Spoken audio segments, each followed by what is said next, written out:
everyone, welcome back to another edition of Brian Reads Comics. I'm your host, Brian Hines, and we're going to be doing some quickie reviews of comics that I've read for November of 2022. Happy Thanksgiving. But before we get to those, please take a moment to like this video, subscribe to my channel, click the bell for notifications, and please check out my Patreon page. Okay, first up, we're going to be reviewing She-Hulk number 8.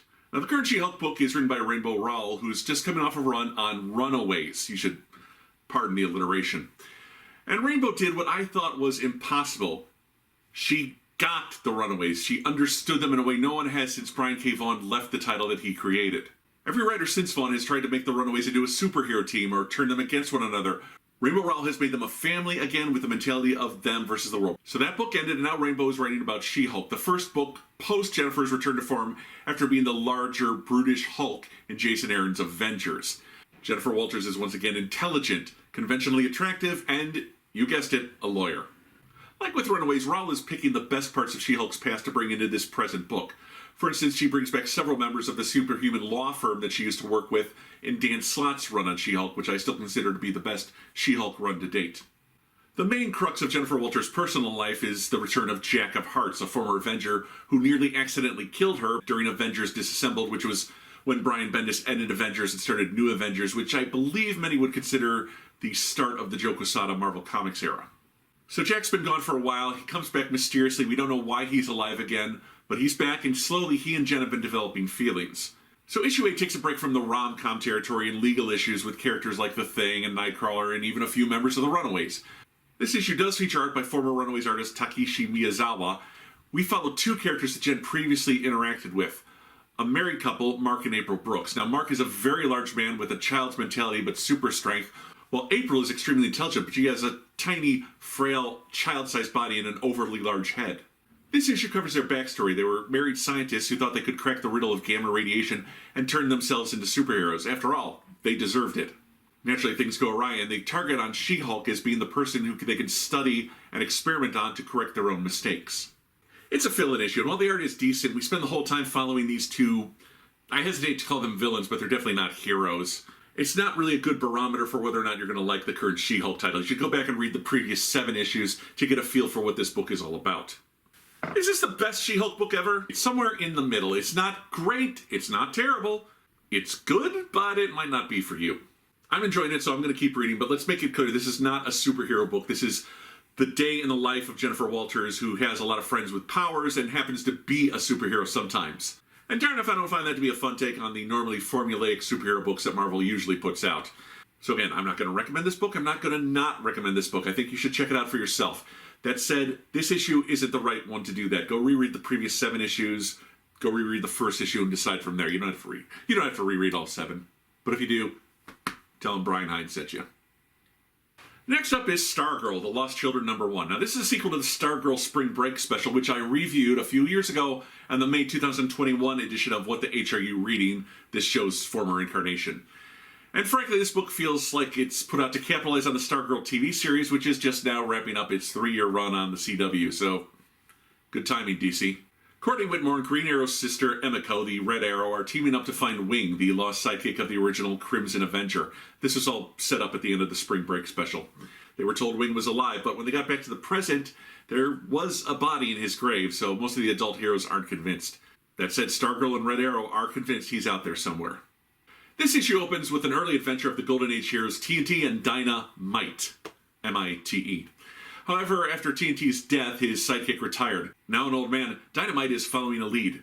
Meanwhile, in Blue Valley, Nebraska, Courtney Whitmore is navigating being Stargirl, a famous superhero, and a grounded teenager who's flunking high school. Her parents put their feet down. She has to concentrate more on non-superhero life, so the search for Wing is over. But of course, Emiko shows up, and they sneak out to go look for him anyway. They end up in Dynamite's house.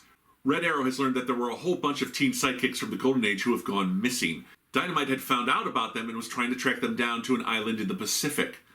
At the end of the issue, we see that Dynamite has crash-landed on an island in the ocean, but a voice off-screen tells him that he's cursed.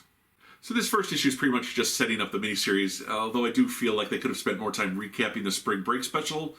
Although honestly, the only thing we're taking from that is that Wing is missing and Red Arrow and Stargirl are going to find him. Now, Stargirl was Jeff Johns' first work at DC Comics back when she was the Star-Spangled Kid, and it's nice to see him get another run with this character, especially after some previous appearances in the DCNU didn't really nail her character. Now, the artist on this is Todd Knock, and he's perfect for this book because he's best known for his work on Peter David's Young Justice series, so the man knows how to draw teenage superheroes. He's got a slightly cartoonish style that I think works for the brighter and more straightforward world of Courtney Whitmore and friends. I do think this first issue could have done more to draw Emiko and Courtney into the adventure. We're pretty much just following Dynamite around in the past and present, and they're left to pick up a few breadcrumbs in the middle of the story. And also, I get that this is the present DC universe, but let's take advantage of the CW show still being fresh in people's minds. Let's bring in Yolanda as Wildcat. Let's bring in Beth as Dr. Midnight. Let's bring in Rick as Our Man. I would like to see those characters in the present DC universe. It's a fun book. I like the art. I want to see where this story goes, but I hope the next issue brings the focus more onto Stargirl and less onto whatever random Golden Age hero Jeff Johns has dreamed up. And my last review is Junkyard Joe #2. Speaking of Jeff Johns, he and his longtime art partner Gary Frank have been creating their own shared universe of books over at Image Comics. First was Geiger, which was set in an apocalyptic future. Think Fallout New Vegas meets I Am Legend with a dash of the Twilight Zone thrown in. But Geiger was just the start. Now the second book in this line, called The Unnamed, is Junkyard Joe.